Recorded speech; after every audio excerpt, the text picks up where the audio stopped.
How do medical professionals deal with failure? What strategies does one use when their setbacks impact not only their lives, but the lives and stories of the community as a whole? And finally, what is the importance of time in healing, not just medical issues, but also in your mindset? Today, we're going to talk about all this and a lot more. Hello everyone, I'm Mannsi Agrawal and you're watching If You Had Not Failed on News 24, coming to you straight from Hotel Yakinyati, Kathmandu. My guest today is a cardiothoracic and vascular surgeon. He was one of the people who pioneered the open heart surgery in Nepal. His undying efforts as a medical professional, professor and a social worker have changed the landscape of cardiology-related diseases in the country. His name, when translated into English, means God. And people in Nepal, I know, respect him in the same way. After all, he has the ability to create miracles with his undying efforts. He is extremely humble. He is extremely easy to talk to. And most importantly, he is super inspiring. Please join me as I welcome Dr. Bhagawan Koirala. Namaste, doctor. Thank you so much for agreeing to come. Namaste. I understand you have a crazy busy schedule, but it really means a lot that you took out this time to have this conversation with me. Thank you. Well, I do have a busy schedule, but once in a while you need to take some time out for programs like this, people like you. Thank you so much. It means a lot, and it also means a lot because I know there's a lot of people who want to learn from you and your experience. And you've had an extremely long and a very illustrious career.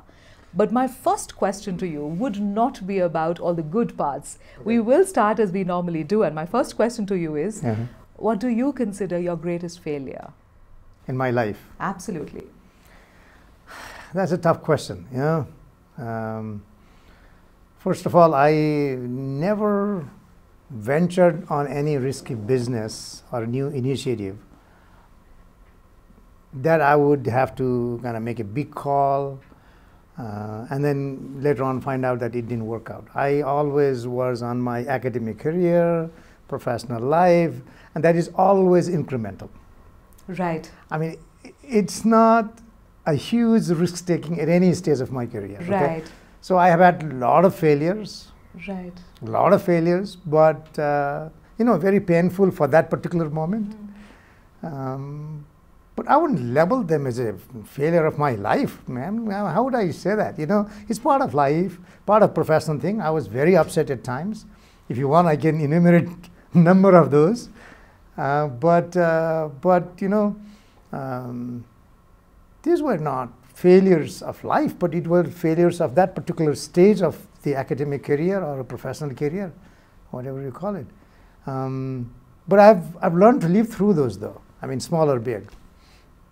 I love how you say, you know, at that point it hurt you a lot, it upset you. Of course. A lot. Of course. Yet you managed to overcome it. You know, time is the best healer. You know, sometimes we call let the nature take its own course and let time take its own course. And it really, if we all realize that, well, time will help me, then probably the pains will be of much lower intensity every time this happens. People don't realize that time is a factor, which is a denominator. But yes, you know, I suffer a lot. I mean, you know, during my studies, I, you know, flunked in some internal assessments. I was, you know, nearly cried. And then I didn't get the best opportunity of scholarships when I was just graduating from my health assistant program that I was supposedly entitled to, or, you know, I expected. Then I had to go to another, you know, place which is not as good as I thought. So I had a lot of painful moments in my careers. And then, you know, when I started operating as a surgeon, I have, you know, great moments that I can help people. But there are moments when I fail, we fail. My team fails, we as a science fail many a times. Extremely painful. When that process lingers around, it is very painful. But you know, we've also learned to live through those painful moments, that hoping that either things will change, improve, or you just face them. And you prepare yourself to face them. Sometimes you have to do that. You prepare yourself. Right. I really think that, you answered this question in two parts. One would be academic failures, failures where you did not possibly get into the best institutions that you wanted and all of that. And also then about professional failures. I do want to talk about all those professional failures as well. But let's start with the academic, because let's go chronologically. When, let's say, of course, since you're in a particular field, your academics are extremely important because that's a particular benchmark. When you did not get in, when you did not do as well as you thought or as well as you expected yourself to do, how did that impact a young child? Now, I'm talking about a young child because, of course, this was many years ago. And I know that a lot of my own nieces and cousins are grappling with these issues. People think that, oh, I failed in grade 8 in mathematics, my world is over. What am I going to do with my life? What would you like to say to those people? Because you've gone through all of that, and today we don't see you and we don't know you as that. The perception of you is not of this young boy who failed at getting into the college he wanted, but is of this extremely successful professional. What would you like to tell those students? I would summarize all those events, at least in my case, all these blessings in disguise, what they call, right? We had family issues. When I was just about to go to college, then it was hard time for us to pay for my tuition. I didn't get to the country where there was a scholarship after my for medical school. I thought that was unfair after my certificate level course that we had. Then I had to go to Ukraine for medical school instead of a better one where I thought I would go. I was completely disappointed. I lost trust in the system. Let me give you this background story. I probably keep telling this repeatedly. When I did my SLC, I was a little fella, and I didn't know what I wanted to do. And my father didn't know what I wanted to do, what he wanted me to do. So one of our businessmen in Palpa, I come from Palpa in Tanzania, and he told my father that maybe health assistance course is a good idea for your kid, because if he becomes a doctor, well and good. If he didn't, then he would get a job easily. So that's how he told me, you want to do this? I had no idea. I said yes. All I knew that I didn't know much of mathematics. I was poor in mathematics and physics. I was good in biology. So I thought maybe reverse. Right. But I thought, okay, then fine. So that's how he took me in there. But as soon as I got into medicine, first 2 semesters was crazy. I failed in the internal assessment first time. And I struggled through, didn't know the English. The teachers were speaking in English. I had no idea what they were talking about. But it took me about 6 months to 1 year to kind of adjust to Kathmandu's situation, the college, Maharajganj campus. And when I got to a little bit of a medicine, first aid and other medicine, then I started liking it and no looking back. Then started topping the class, just easy. Everything started coming. Now, let me tell you this. After I started picking up, my confidence started going up, and I started learning the chemistry, physics, the mathematics that I thought I would never learn. Can you please give me some formula to learn the mathematics that you never thought you'd learn? I failed through statistics and trigonometry all my life. This is like an 18-year-old nightmare coming back into my life. Absolutely. All I can tell the audience, right. Nobody is actually stupid. Okay. Okay? Right. So anybody can learn anything in my mind. It's just that whether or not that interests you, you want to give your time, passion, thought process, and have a confidence eventually built in that, oh, you can do it. You have to do it, but you can do it. If you lose your confidence, you give up, you're gone. So you think that you kept on working hard and sort of developing this confidence alongside as well, right? So that it kept on sort of multiplying and it came back as more confidence for you. Right. Okay. Here's my question to you now. As a medical professional, how important do you think at that point? Now, on the one hand, you have your books and you have your textbooks that you have to go through and the studies and the technicalities of it. But how important would it then be to have the soft skills in place to be able to communicate with people? And what are the other skills that you were building up at this point? It's a very vast question. I mean, you probably thought that it's a kind of straightforward question to answer. It's a huge question because how do you make a good doctor out of yourself or anybody else? Right. To my mind, it's not just about technicalities, the knowledge and skills. It is a fundamental. Right. And it's very easy to learn the basic skills. Correct.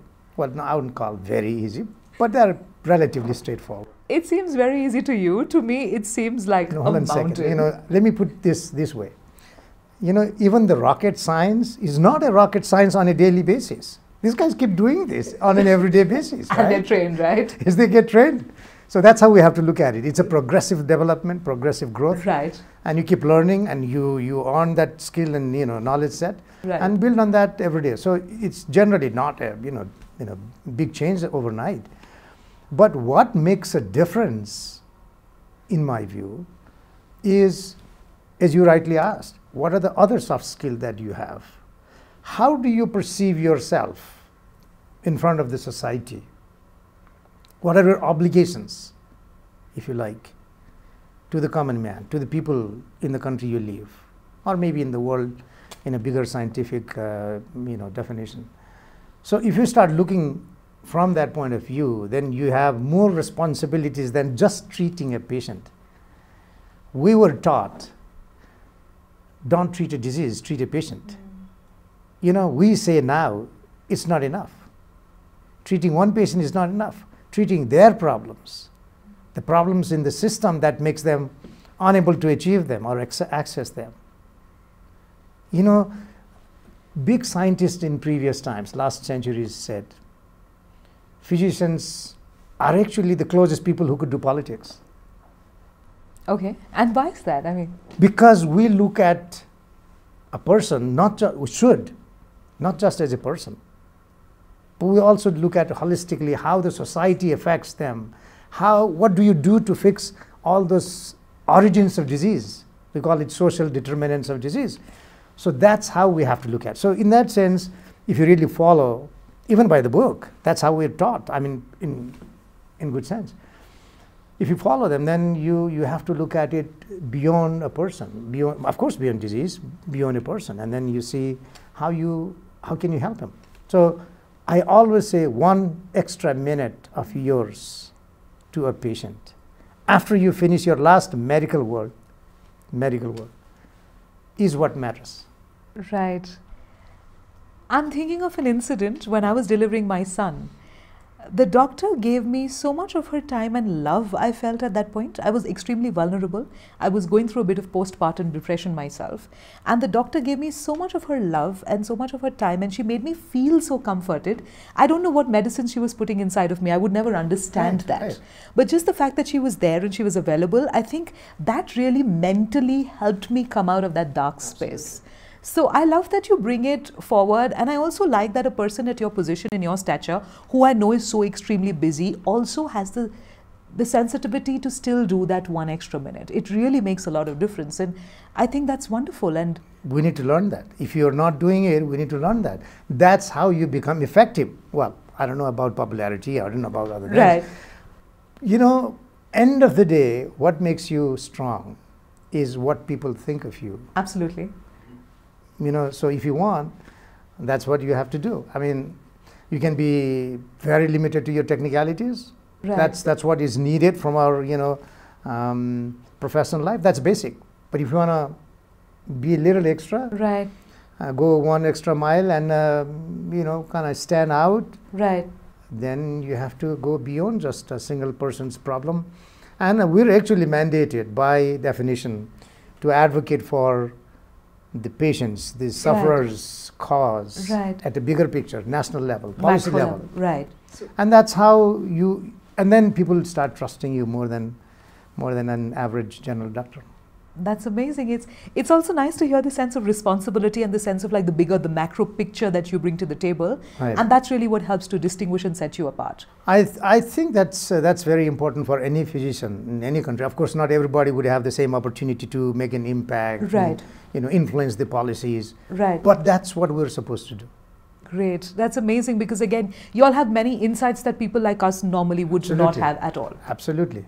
Let's take it a bit forward now. And here's my question to you. Do you find it difficult sometimes to compartmentalize? And by that I mean detach. Because let's say as a doctor, you spoke initially and you hinted at this. Sometimes you're doing a surgery and you have to prepare for failure. And I want to understand what you mean by prepare for failure.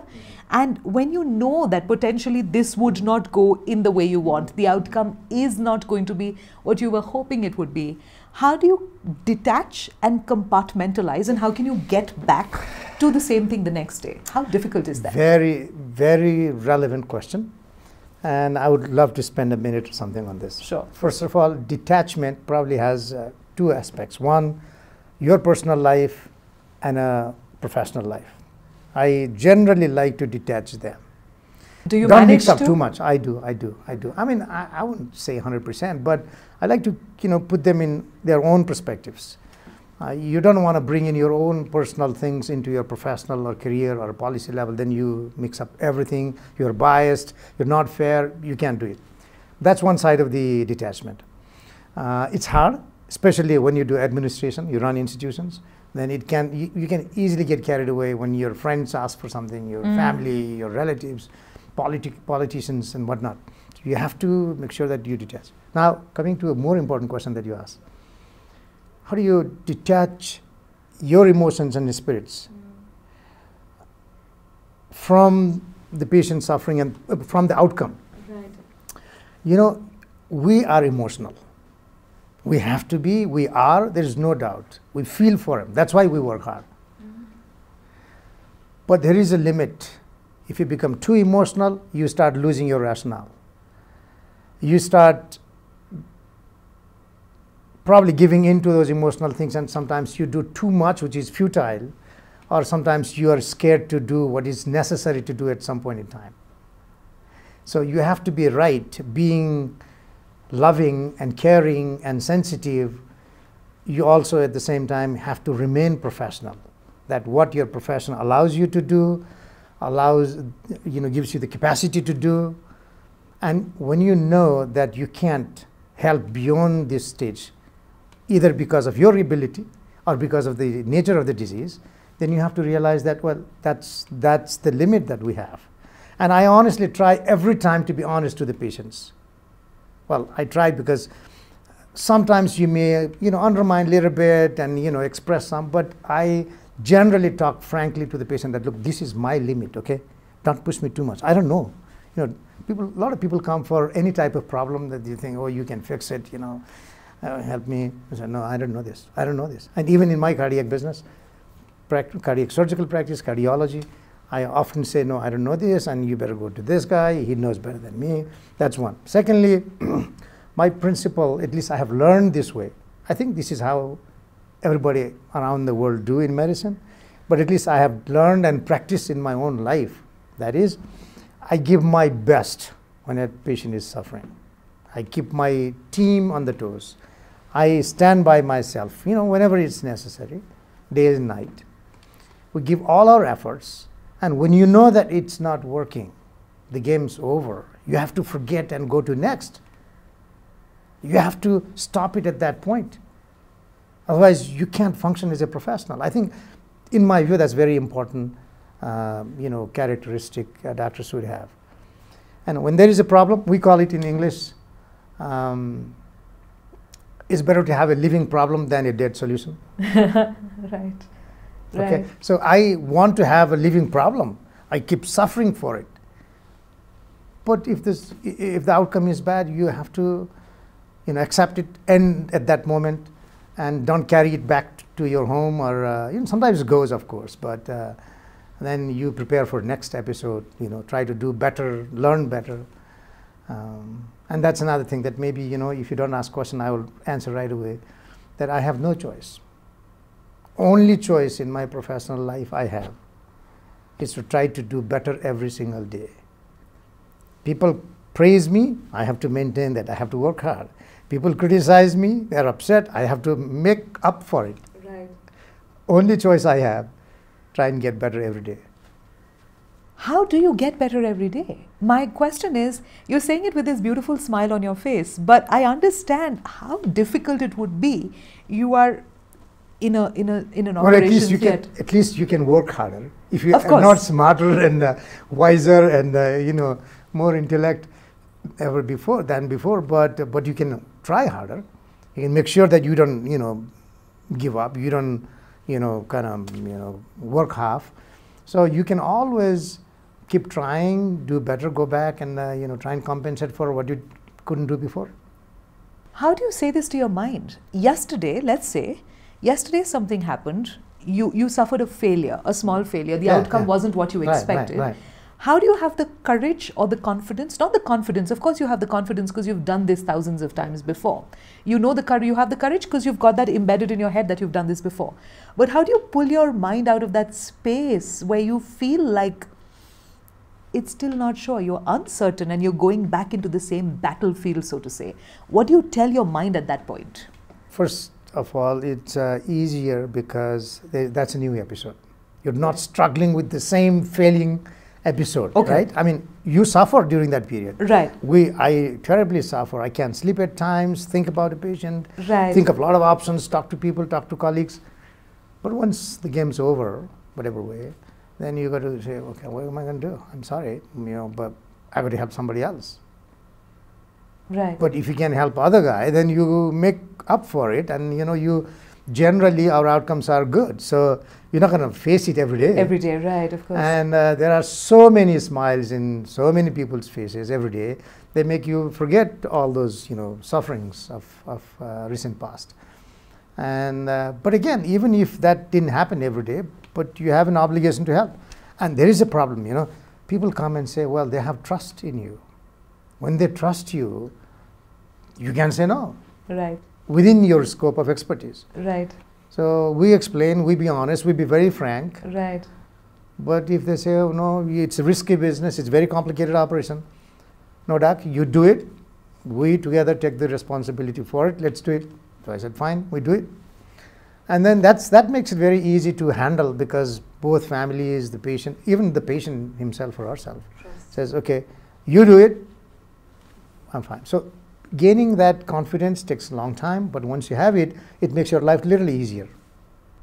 How long do you think you took to have it? And to be able to compartmentalize and detach? I think it took good 10 years for me to kind of be able to compartmentalize this. But honestly, I don't want to praise myself, but even when I was a very young doctor, as a medical officer, I loved spending time in wards with patients, those who are suffering, they have pain, they don't, and I used to stay back after everybody goes and try and see what's your problem, what's happening, can I help, So people always had that kind of, soft feeling to me. So I think they liked me for quite some time, most of my patients. Of course, not everybody. There are bad outcomes. People who not like you, there must be hard feelings. We feel, but again, what are you going to do? Only choice you have, keep working harder, keep trying helping others, and try and change things. What has been the one most challenging moment of your career that you can just randomly think of? The first one that you can think of. Challenging? Challenging. You mean in the professional practice? In the professional, absolutely. Oh, we have had a lot of complex procedures to do, seemingly impossible to begin with. And, let's say, major trauma comes in when the aorta is broken, heart's broken, they're dying. He's going to die in few minutes if you don't do anything. And even if you operate, the chances of dying will be close to 80% or 90%. Then you're stuck. What are you going to do? Young man or young woman, you say no, then you would be responsible for not doing it. There was 10-20% hope that you would save him. And it puts us in a very big dilemma. And in that condition, you have to be bold and say, look, do you understand the consequences? If people understand it, trust you, allow you to go ahead with any level of risk, we go ahead. We take some patients to the operating room when they are half dead and try and save. Some of them get saved. What is the kind of pressure on your mind at that point? Again, it's if you start personalizing that, then it becomes extremely hard to handle. If you relate to their families, the personal connections, the power and everything, you become weak. So that's when you need to detach yourself. Be professional, make decision what is right, be bold on that. Say, okay, am I doing the right thing? Yes, I'm doing the right thing. Okay, do they trust you? Yes, they do. Then fine, just do it. If you start thinking of what's going to happen, sometimes it does still come to my mind, honestly, middle of the operation, what am I going to tell the family if this guy does not make it? But most often, we don't think. We do our job, finish it up, and then, look at the outcome, go and brief them. That's amazing. It's amazing because when I speak to you, I realize medicine is not just about knowing your books, not just about the soft skills. It's also a huge mind game. It's a huge game of making the right decision at the right time, almost like a sports person or like a sports car driver. You know what I mean? Like a racing car driver. A decision could cost him his life or win him the trophy or whatever it is. And in your case, you're responsible for somebody else's life, which just makes it so much more potentially taxing on you. Particularly in the field like mine. Cardiac. In neurosurgery probably. There are other things. There are a lot of field where you have time to think and plan. Dentistry maybe. No, even in major operations you have time to think. But sometimes you just don't have time. You are time bound, you have clock. We stop the heart and your seconds are counting. So, you are on a clock. And you're counting by the second? No, we don't exactly count in seconds, but definitely count in minutes. Minutes? Yeah, all the time. Every day we say how many minutes heart stopped. And then we have to protect it, do this and that. So every minute counts. In fact, every second counts, but we don't just calculate seconds in paper. But in paper, we count minutes. That's amazing. It's a different kind of an insight because I don't come from a family that's anyways close to the medical science. I've never heard these stories up close. You nearly became a medical person, right? Never. Never. You took biology, no? I failed biology and chemistry, oh my God, and maths in grade 11. So I'm pretty much, had I been a doctor, I would have been the worst. The point is, when we see the whole medical profession depicted in the media, it's depicted rather differently. We don't understand the pressure and the stress of it and the emotional content of it, the emotional quotient of it. Have you ever really suffered deeply because of the emotion of it? Deeply? Yes, primarily when the outcomes are not either great, there are complications, or the outcome is bad. It does happen in thousands and thousands of operations that we did. So, not every case would go perfectly all right. And, there are standards, there are risk categories. When you do very risky operations, generally they do well, but, sometimes they don't do well. So those are the things can leave you, mark in your psyche for a long time, especially when the suffering stretches for a longer period of time of the patients, of course. But again, we're so busy doing new things. Every other patient comes. Every day we see number of patients, operations or outpatient. So that gets diluted. Clearly, only energy that I get every day is the dilution factor of success. Not that I have to dilute it every day. It's generally predictable outcomes. And the possibility of helping others on an every single day, so that there is a positive feedback, and even if people don't say, things are happening. So that's the source of energy. I mean, you would kill yourself otherwise. Wow. Okay, so we're coming towards the end of this, and here's what I want to ask you: what do you think all your struggles and failures, the small failures, have taught you? No, again, I think I'm learning even now. I suffer. I struggle. Especially during the process of failure. Things are not happening right. You're anxiously waiting for the outcome. That's very painful to me. But when things happen, you fail, you're done. I mean, man, you have nothing in your hands. You don't have a control. So you better forget. So you do everything that's possible when you have any little control. Okay? If you don't have a control over your decisions or acts or the outcome, you surrender, you accept it, you face it, you move on to the next stage. That's the only way to live, and that's how I've learned to live. And I think that's the only lesson I can share with my friends and colleagues and anybody who listens to me, that do everything that you can. If you can't, and honestly, it doesn't bother me when I surrender. I said, it didn't happen. I mean, whatever loss, whatever suffering, whatever, now you go to next patient or next step of your life, or whatever movement. So I think that's the only way. And remember that time is a denominator everywhere. So give time, things will settle down. I mean, of course, sometimes you have to beat the time, right, prevent complications. That's the right balance that you have to strike. Right. But again, you have to judge where you have to let go versus you have to beat the time. Amazing. Here's my final question, my final two questions to you, really. Second last one. If you wouldn't have failed, ever, what would be different about your life? Disaster. Complete?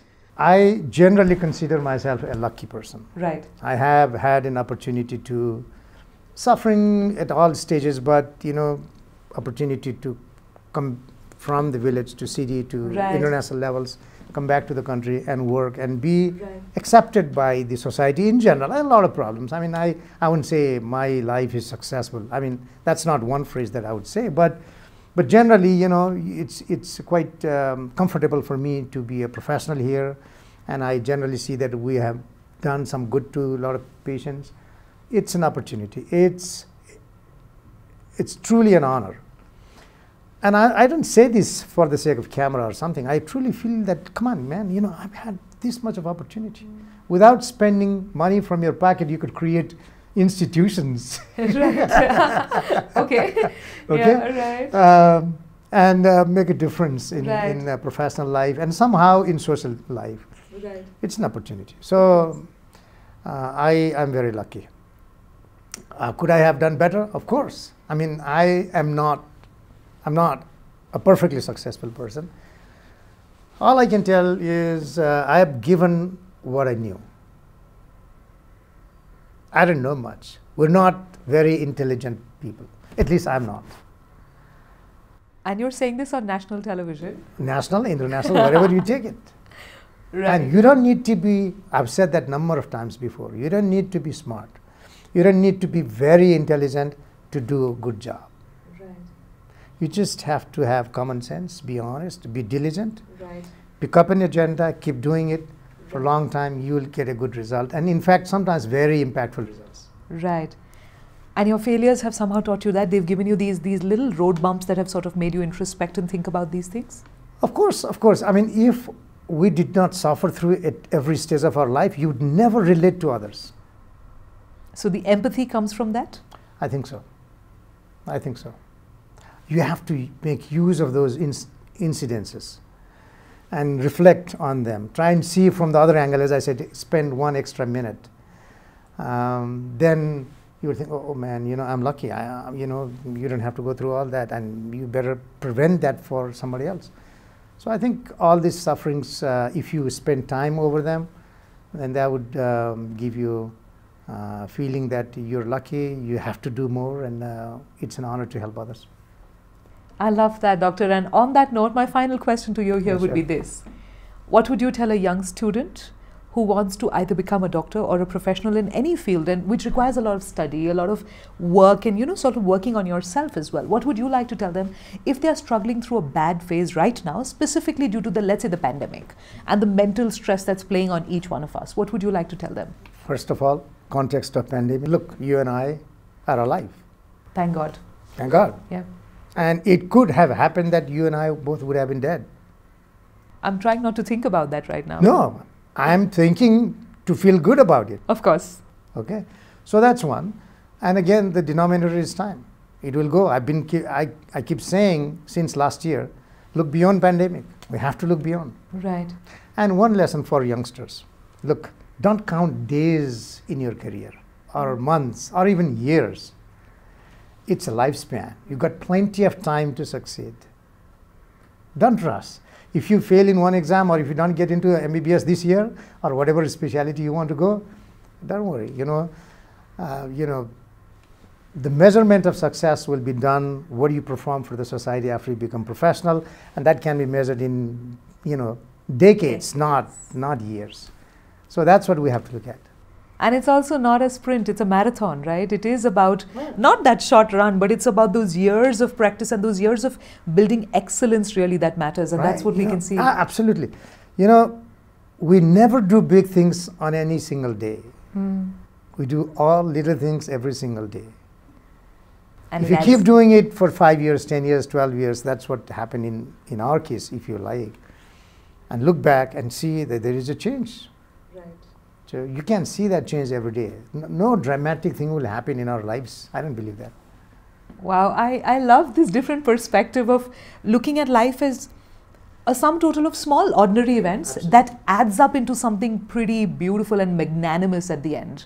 And on that note, Doctor, thank you so much for being here. Thank you so much for sharing, and thank you so much for giving me like this sneak peek or this insider's view into what happens really in your mind as well as in the operation and theatre when you are having to face these difficult decisions. It really means a lot that you not only shared honestly, but you also shared about really the emotional bit and the detachment and all these wonderful things that I think a lot of people can learn from, whether or not they're from the medical field, because this is something that everyone needs to know, you know, not taking work stress back home. For you, of course, it would be much more profound, the stress, the responsibility, but for just about everybody else, it makes so much of a difference to have heard these wonderful things.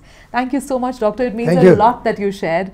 And I'm really happy that you told us about time and the concept of how time can really change a lot of things in small gains on a daily basis. Thank you, Doctor. It means a lot. Thank you, Mannsi, for inviting me. It's been a pleasure. Look forward to more interactions. Hopefully, Doctor. Hopefully very soon. Thank you so much. Thank you. Today's conversation with Dr. Koirala was enlightening and enriching in equal measure. I was extremely happy to understand the concept of detachment from him, how he needs to be emotionally detached from everything else around to be able to perform in the right way, in the right moment. I was also very happy to hear what he had to say about time, how a great career isn't about doing amazing and big things every day, rather about taking small incremental steps every single day that add up over the years, over the decades into an illustrious career and an illustrious profession. It was also heartening in some way to know that even a medical profession believes in the healing power of time. Dr. Koirala, thank you from the bottom of my heart for all that you are, all that you do, and most importantly, for all that you inspire us to be. Nepal is definitely richer because of you.